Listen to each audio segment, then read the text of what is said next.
It's a beautiful book, Shabbos Home, Volume 1. And the same author, Rabbi Simcha Bunim Cohen. I don't remember how he's related to. It's all of this dedication, not dedication, like recommendations of other great rabbis or great people. 1 second, I'm skipping this acknowledgement overview. Okay, so the overview we're going to do. He has it's actually not his overview. Somebody else wrote. Another great rabbi.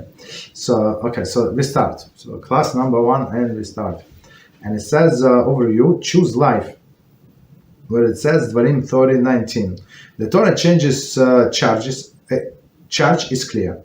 Work, build the world. To live is to create.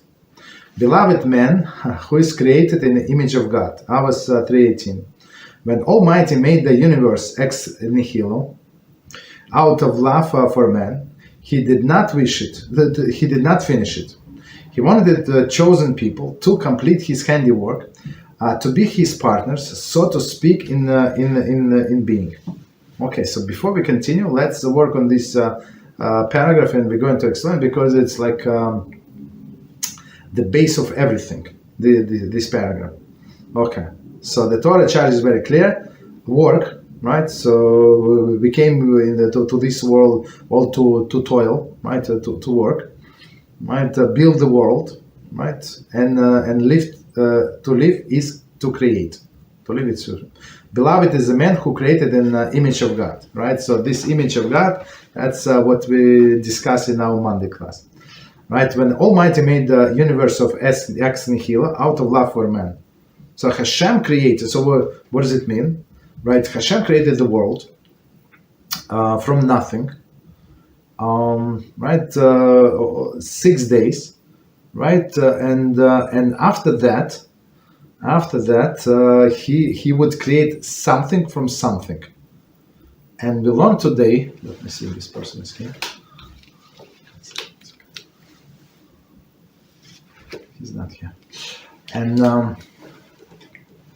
we learn today is in our Sefer HaChinuch class that Hashem wanted to bless the Jewish people, right? With a parnasa, with satiation, and how he would do it through the lechem chapanim, all the 12 breads that were in the Beis Hamikdash, in the Mishkan. Well, let's talk about Beis Hamikdash, and it would stay on these shelves, right? It's some kind of shelves. It's like 6 on one, or like stack 6 on another for 6 days.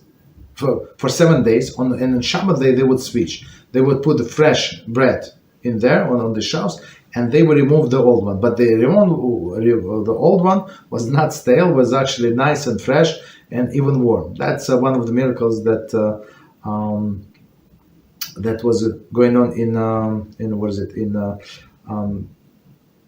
one of the miracles that was happening in the Beis Hamikdash. So, and it says that and all of the Kohanim who ate from this bread, they got satiated. Doesn't matter how much they ate, even the size of the bean, which is nothing, right? And it said through this bread, the whole nation was blessed. Meaning that the blessing of the Jews with the sustenance, with parnasa, was coming from something that already exists. What does exist? This physical bread. So the blessing came from this bread. So it's very interesting. So that's what it says here. When Almighty made the universe ex nihilo is something from nothing. So it's only during these days. So after 6 days, after that, everything was made from something, from existing material, right? And why did Hashem create this world? Out of love of man. So as we said a few times in the past, so Hashem wanted to reward, like to give pleasure to man, right? He created man in this way. He created the world for man to to be able to receive reward, right? And in order to receive reward, he has to do something.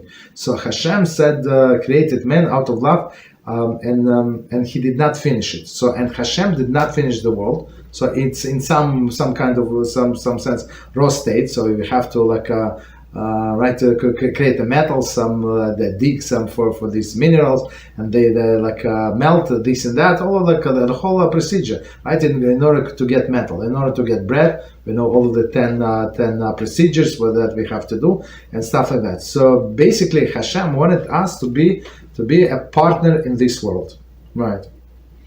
And he wanted the chosen people to complete his handiwork, right? So when you complete something, so you feel like it's very dear for you, too. So for example, if a person for example bought a house or an apartment, right, and it was in not such a good shape, and they spend many years, I don't know, a lot of time fixing it, and they put their soul in it, all the strength, and they didn't put everything into design. So now this person got a lot in this apartment, physical walls. Why? Because he invested so much in it. So right, but if somebody hired people, doesn't matter how much he paid, even like that. I mean, there's no attachment. There's no attachment.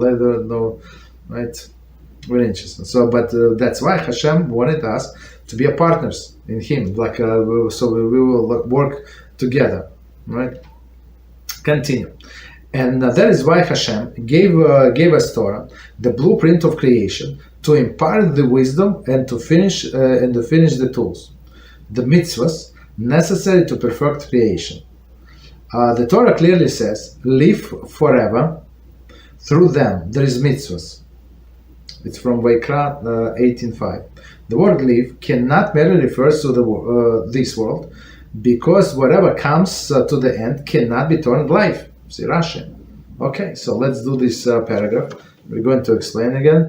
And it says, and that is why HaShem gave us Torah, the blueprint of creation. So in Torah we have all of the secrets of creation, and not only secrets. Many secrets are very good, but we don't live for secrets. We need the clear instructions what to do. And sometimes people cannot stand learning Talmud, right? So they get agitated, they get dizzy from it. All of the opinions, they just established, these great rabbis just established one opinion, and then now they refute it, and everything shattered, and then go back again and from different direction, and again it's the second opinion, okay, for sure, second opinion correct, and then they shatter everything what they said before. No, it's not true. How could have said that? So they give different opinion, right? So, and many people, they cannot stand it because they don't know what to do at the end, and it is true. You cannot learn from Talmud what to do.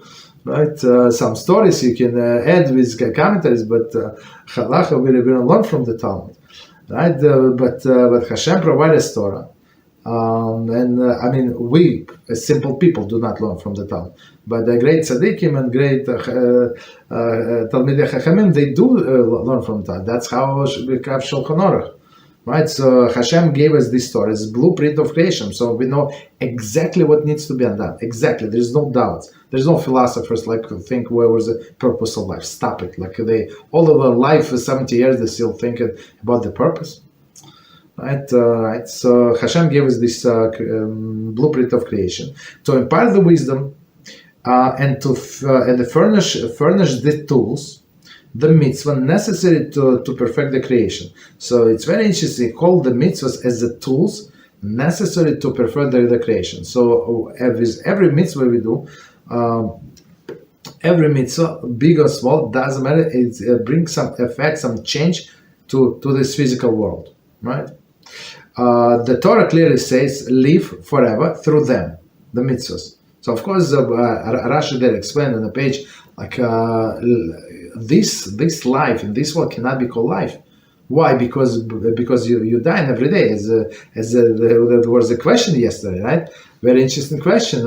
Why you not? I mean, that some people would like to say Tachanun on the birthday date, on the date of the birthday. Why? Because it's closer to death, right? I mean, it is true. So how can you say this our temporal existence as a life if every day we are closer to death? Does not make sense, right? And if HaShem said, I'm going to reward you at the end, like when at the end, like all of the people, elderly people, they suffer, they're weak, they cannot do many things, some organs do not work already, eyes do not see, other things do not function. So is it life? Is it reward at the end? No. The reward in the world to come, right? This then is a task. Hashem Yisbarach assigned to us through Torah and mitzvahs. We must elevate our material selves and surroundings to serve our souls and eternity. When we succeed, our physical nature and all that pertains to it will no longer thwart our pursuit of immorality. On the contrary, when we invest matter with kedusha,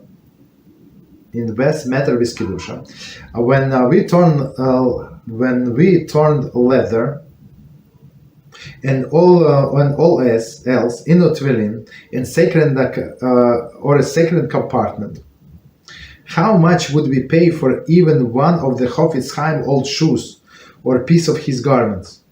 We remove what transcends from the matter, and mortals become immortal. Yeah. Even the angel of death is converted, and he too becomes dispenser of life. And the angel of death at Sinai revealed to Moshe the secret of Ketores, to ward off the imminent disaster in the future. He will certainly help in the resurrection those who have passed on. Okay, so let's do this paragraph. Very interesting, right? A lot of musar in this paragraph. So again, this is task Hashem Yisbarach assigned to us, meaning to build the world and to improve it. How do we improve the world? We don't have to build electric station that is like an atomic station. That's not our job. Not no plants, no all of this hard work. We build the world through our performing the mitzvahs, right? And others, like there are other 8 billion people, and they're very good in engineering, in the math, and other things. They can do the rest of the world, right? The rest of the things. But without us learning Torah and performing mitzvahs, all of them useless, right? With all of the talents and right, they're all useless, because Hashem needs this world for Jewish people. Through Torah and mitzvahs, we must elevate our material selves, surrounding ourselves and surrounding to serve our soul, to serve our souls and eternity. So that's an amazing line. So again, through Torah and mitzvahs, we must elevate our material selves, right? Like to be on a spiritual level, as we said before many times, right? So you put your spiritual as a first, and all of the materials. Of course, we live in the material world. You have to live somewhere, and if you're going to live somewhere, like if you have the leak from the roof, like on your head, you would not be able to sleep there. So it's not good, right? So all of the materials should be there. Right, for some people more, they care a little more. As for some people a little less, but it is necessary for the soul to survive, right? But we, with our spiritual approach, we elevate this material world on a different level, right? And right, surrounding and not only ourselves but surroundings. So you remember this is spirituality that actually goes to the different directions, and that is why Mechtam Eliyahu, Rabbi Detler Zatzal said in a story. I don't remember if I said it or not, but it's an amazing piece. I was blown away, and it says that when it was a battle for the city of Ai, right? Ai, well, whatever, I'm not sure how to pronounce, right? And by Yeshua, and there was some people. So they were taken aback, and Yeshua understood that something is going on spiritual. Before that, Yericho just fell, that no problem, right? Great miracle. But here, after that, like a huge issue. And he asked HaShem, and HaShem said, because you broke my covenant, because you stole from Cherem. Cherem is something like dedicated to the temple, right? And you did this, you're not believers, you this, you that, you're sinners. And Yeshua could not understand like what's going on, and from just reading the words from the book of Judges. It's from the book of Yeshua, right? So from like you would think like the whole nation, or okay, maybe 40%, 30%, somebody like, but did all of these crimes. But it was only one person, Achan, who did it. Only one person. That's it. Only one person out of the whole congregation. And the sages asked, so why Hashem is using this language that this nation stole from Cherem? They broke our covenant, and Rabbi Dessler Zatzal explained, because if they would be on a level that they applied to like social pressure, enough social pressure, right? Like it would be not like. So the whole nation would condemn such action. Nobody would dare to do that. But because they were not so makpid on that, so this Achan actually did it. So in meaning that it is his fault, right? He was guilty, but it was fault in some sense of the whole nation, right? So that's how we can affect our deeds can affect others in a good way and in a bad way as well. When we succeed our physical nature and all of the pertinence to it will no longer thwart our pursuit of immortality, right? So maybe I misread that the first time, right? So when we succeed, meaning in our nature, our physical nature, and all pertains to will no longer toward the pursuit of immortality, meaning the physical nature is going to serve the spiritual as it should, right? And it's not going to stop us going to our goal, right? To get to Olam Haba. On the contrary, when we invest the matter of Kedusha, then we turn leather with and all this and all else into tefillin, right? So same with a physical action, physical object.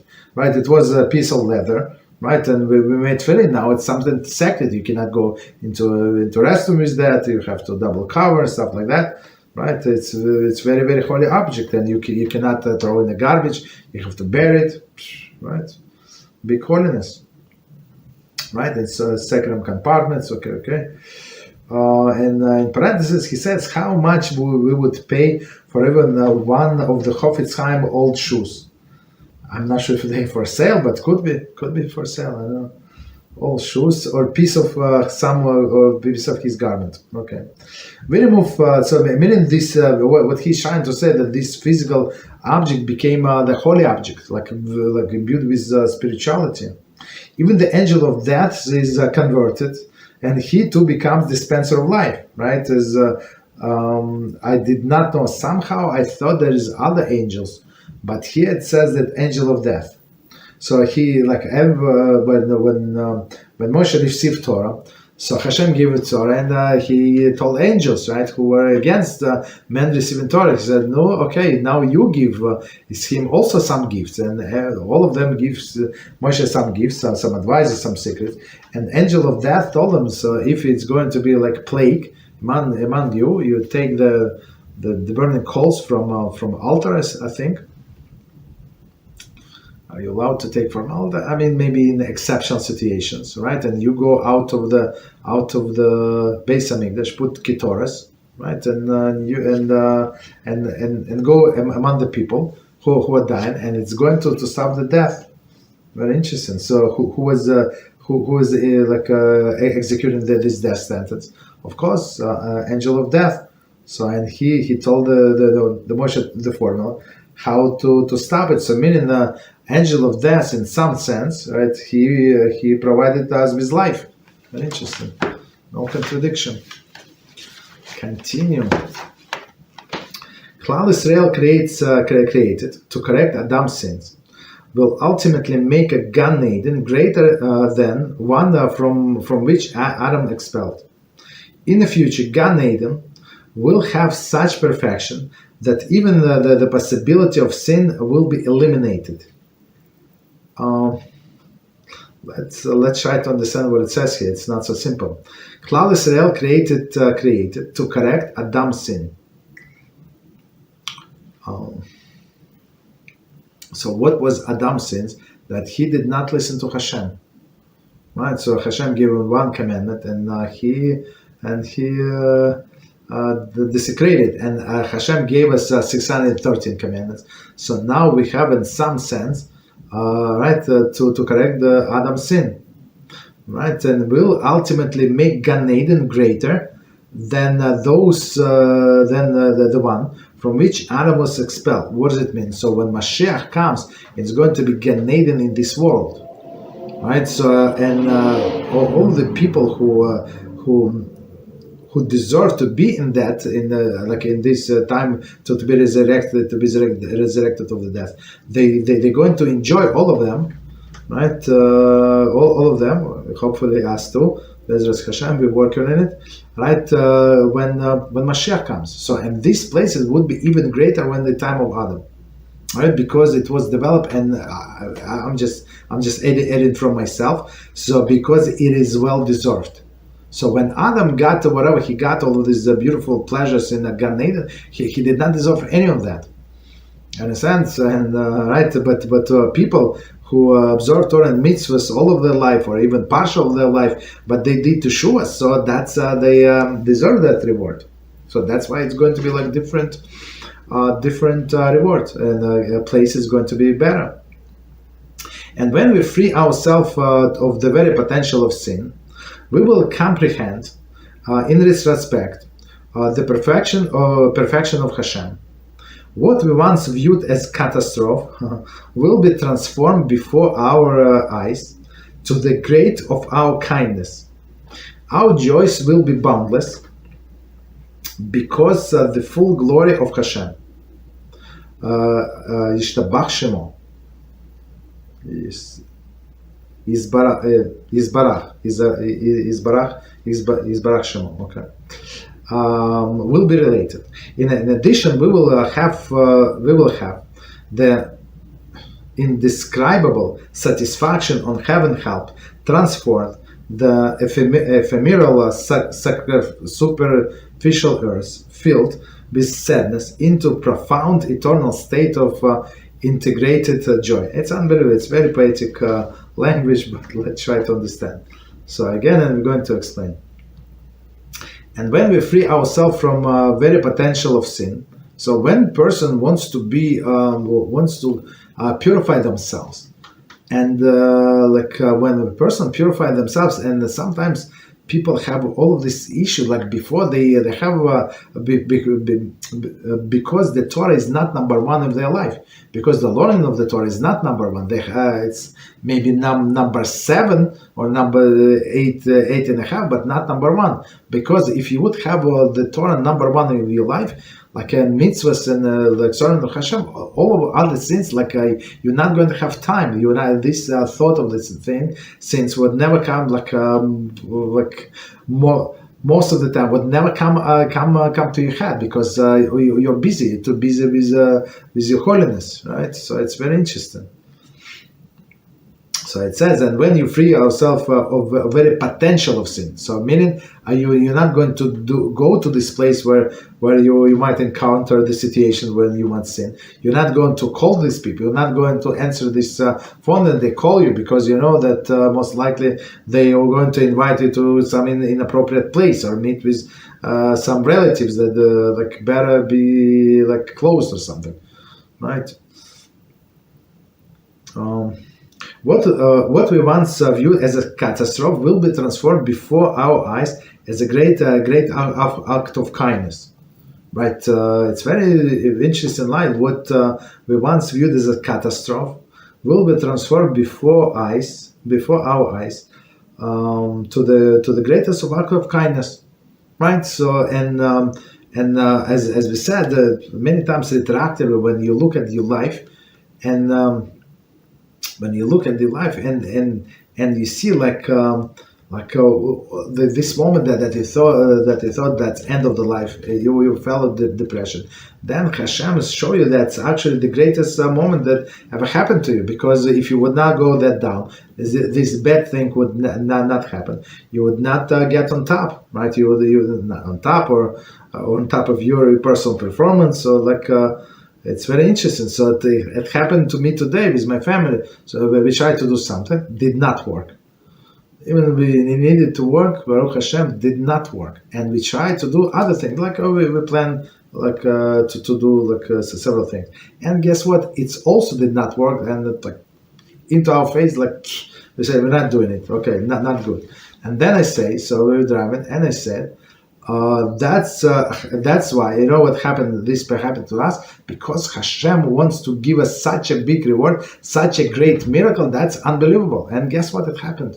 It happened if this first thing actually worked, we would not have all of the miracles that happened later on, right? But if you have the positive attitude, that you just continue doing, and because some did not work according to your expectation, and another thing not according to your expectation, and you needed them to work in your mind, it was very important to accomplish. And guess what? Hashem decided to give you a reward, gifts from different direction. So our joy will be boundless because the full glory of Hashem, right? So our joy will be boundless because the full glory of Hashem, as Melachah teaches, that the only person, the only time he can be joyous, really joyous, right? When he is attached, or he or she attached to Hashem, is Barach Shemo, right? To be blessed his name. Right. In addition, we will have the incredible satisfaction, or heaven help transform the ephemeral, superficial earth, filled with the sadness, into profound eternal state of unmitigated joy. Right? Of course, it's after Mashiach comes, but with every mitzvah, with every good deed, we bring this time closer and closer.